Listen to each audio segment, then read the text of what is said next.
Hello and welcome finally to the last day of my video week.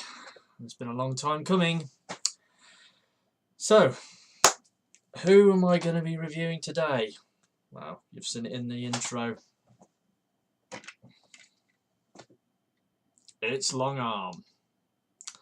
Now, before I get stuck into the actual toy, a little bit of something about the character. The first Bay movie, Transformers 2007, as a typical Michael Bay movie, lots of explosions and big old set pieces, set piece action sequences. Towards the end of the film, the big battles kicking off in New York. The special forces and Sam are trying to get the spark, the all spark, or keep it away from the Decepticons. And there's loads of Decepticons wading in, and then all of a sudden, Bumblebee comes across Brawl, and Bumblebee gets his legs shot to bits. So Michaela, looking around, sees a tow truck just around the corner. So she goes in, using her inimitable skills. She hotwires it and drives it up to Bumblebee. They chain him to the back, and then they go charging through the streets in reverse, with Bumblebee shooting from the hip because his legs are all blown away, and taking out Decepticons left, right and centre. Now, this little sequence, when the toy line came out, they obviously bought toys out of all the characters in the film, but they also padded it out with extra characters. Wreckage being one of them, who never made the cut for the movie, but they still made a toy of him. And Longarm is one of the characters that got a toy. So he is based upon that wrecker truck that you've seen in that sequence towards the end of the movie, even though it doesn't actually transform into a robot. But had it been hit by the Allspark, by the influence of the Allspark, then it obviously would have breathed life into the truck, and it would have transformed into a robot, and then Longarm would have resulted, hopefully. But anyway, onto the toy. I've done a little bit of research, and there's actually been a couple of different versions of this toy. Now, what I found is that it was available as a standalone figure in a single pack, like so.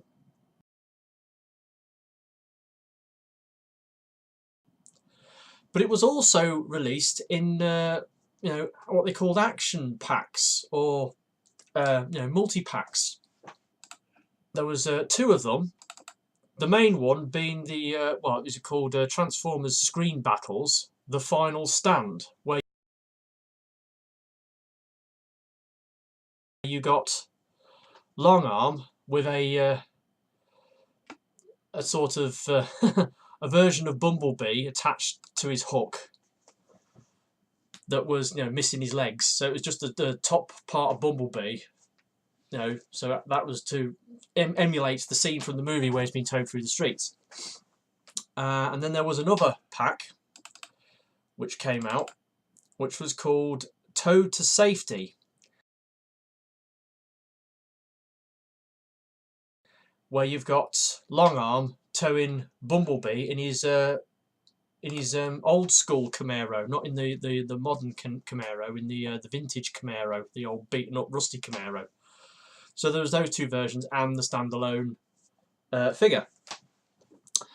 Then for Revenge of the Fallen, this figure got reissued, but not as Longarm.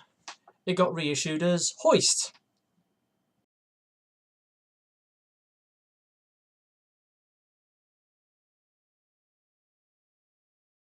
So it got repainted into Hoist colours for Revenge of the Fallen. But as far as I know, that's the only official repaint they've done. They might have done one or two others. I've not really looked into it that much. But these colours, the standard movie colours for Longarm, there's actually two different versions. Now, I've got the other version. The truck in the movie, as you see in this picture, has got all these, it says Mike's towing on the doors, and it's got all these telephone numbers all over it, and these like extra sort of, you know, flashing hatching marks on it, warning hatches. This version hasn't got that. It's just got a little Autobot symbol there, and then it's got Orson's towing.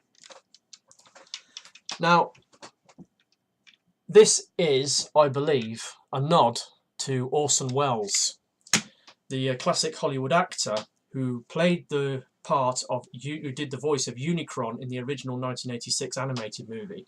Unfortunately, it was his last movie role before he died, and I think they've put his name on this toy as a you know, in honour of Orson Welles. So that's why it says Orson Towing and not Mike's Towing on it. So looking at the truck in its alt mode, it's got a different shape to the one in the movie. The one in the movie is a GMC and it's got a more squared off front end. This one's a bit more rounded. Obviously they couldn't be bothered to pay out for the GMC license, so they made one of all their own. Hasn't got any paint on the wheels, but when you look at the truck in the movie, it's got black painted wheels anyway, so that probably, you can get away with that. It's got these nice light piped light bars for the you know, the warning flashes on top. It's got quite a few painted details. It's obviously got the sort of the wavy splat blue paint job. In the back of the bed, you've got these silver checker plate on either side. The hook has got kind of like a kind of a hydraulic thing going on, and then you can move the hook as well. And as you can see, it rolls quite well. So yeah, perfectly serviceable toy. Transparent windows, wing mirrors, painted front lights. Quite a bit of robot kibble underneath. You can almost make out his head behind the barrel of his gun, but there you go. So yeah, nice little figure. Let's get into transformation.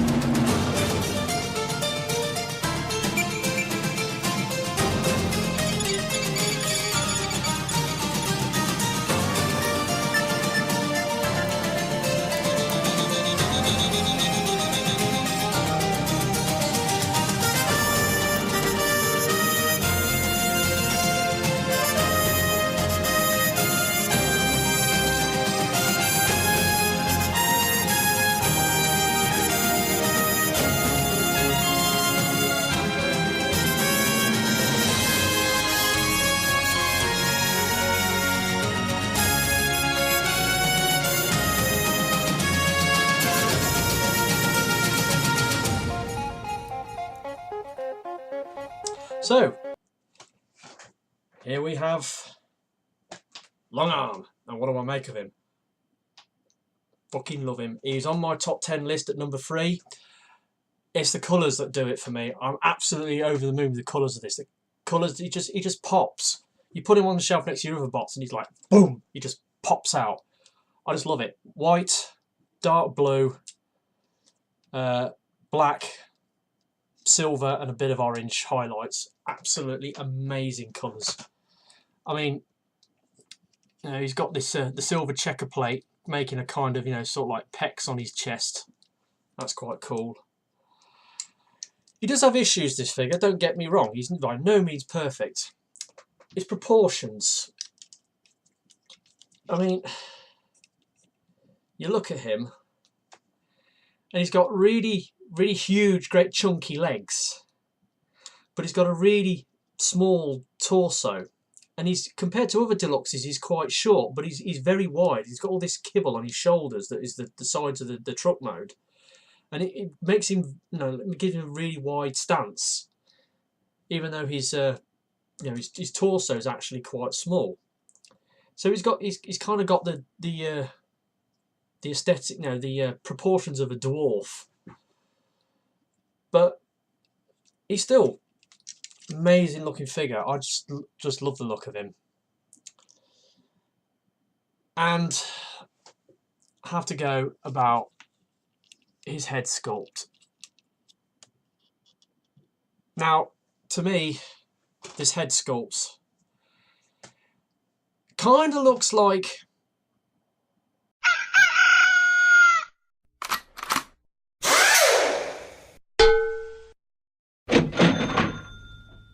his head sculpt.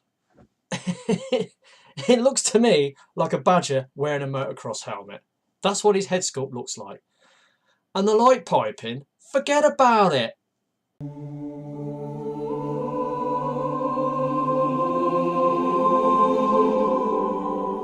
He's got amazing orangey yellow light piping that just works incredibly well.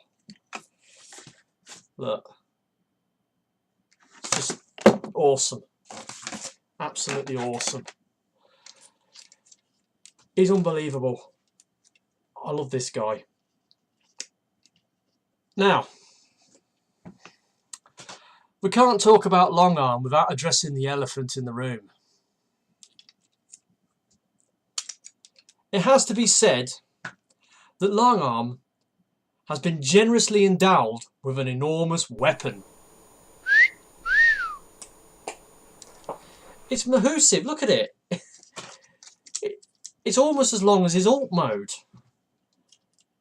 And unfortunately, it's actually screwed into his right hand. So it's permanently fixed in his right hand. You can undo the screw and take it out, and it will peg into the opposite side. But because he's got open palms, he can't hold any other weapons. So, you know, he's got his weapon. And it shoots pretty good. And again, it's got a nice orangey, glowy missile. Articulation.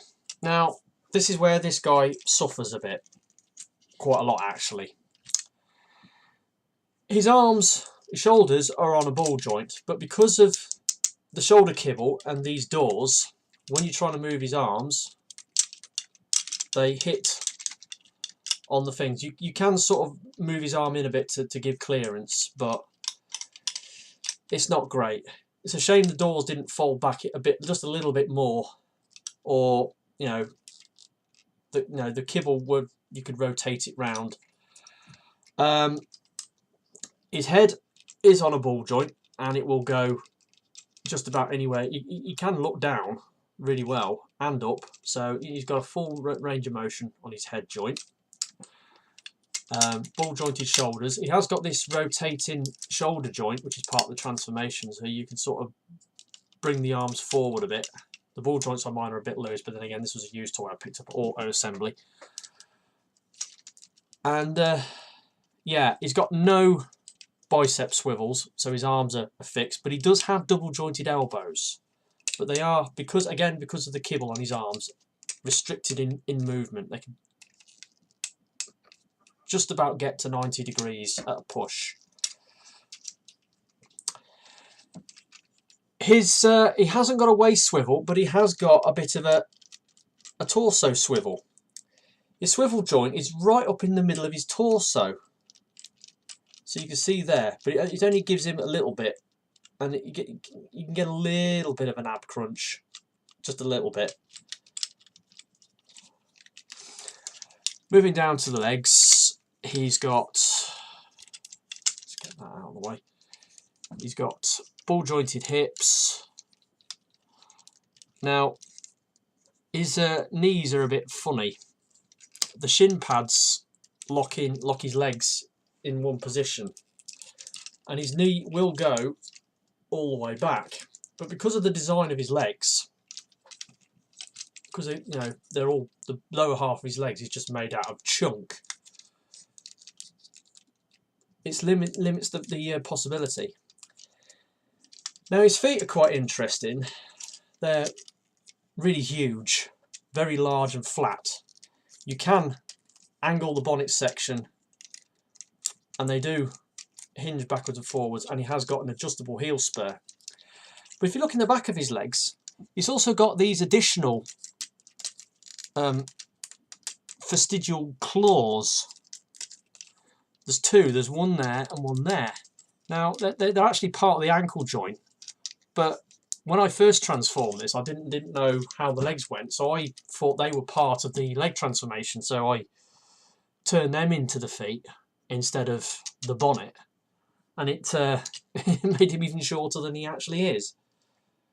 But yeah, he's not the greatest of articulating robots. He is, you know, very restricted in a few places, but that's not why I bought him. I bought him because he just looks incredible. You just look at this thing. It's amazing.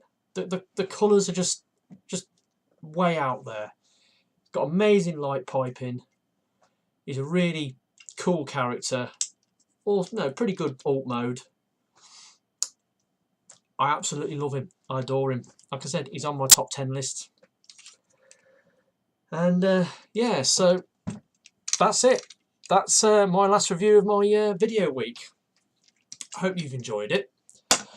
I would appreciate you guys giving me a bit of feedback on these reviews I've done, and let me know if I'm getting better at Transformer reviewing or not. Again, I'm me, and I will review Transformers how I see fit. I'm not going to pretend to be someone I'm not. I'm going to just do the things the way I know how. And I know I've got issues. I've got mannerisms that, you know, that are not very good, and I keep repeating the same words and phrases over and over and over again, and that really bugs me. But it's just the way I am. Take it or leave it. I mean, you look at some of the other people who, in my opinion, are far worse reviewers than me, and you accept them for who they are. So yeah, that's it. That's the end of my video week. I'm hoping that, you know, I'm going to get quite a bit of feedback, people commenting on it, and maybe even pick up a few more subscribers. Got a few things in the pipeline for the end of the year, like obviously I'm working on my TF14s at 2014 list, and I haven't quite finished that yet. I've got probably about 10 bots confirmed and another 4 bots I'm sort of umming and ahhing about. Still haven't finished buying Transformers this year, so yeah, still got a few to buy. I'm also contemplating on putting out a discussional video about third-party Dinobots. Now, there seems to be a hell of a lot of companies who are currently engaged in bringing us third-party Dinobots. I mean, there's about 7 or 8 different third-party companies who are doing them, and I think this is crazy. But I'm seriously considering investing in some third-party dinos, and I also want to get me a third-party combiner. But a couple of these third-party Dinobots do combine into a Gestalt, so I'm looking at getting one of those. But I'm thinking about doing a bit of a discussional video, just going over the various toys and what's going on with that.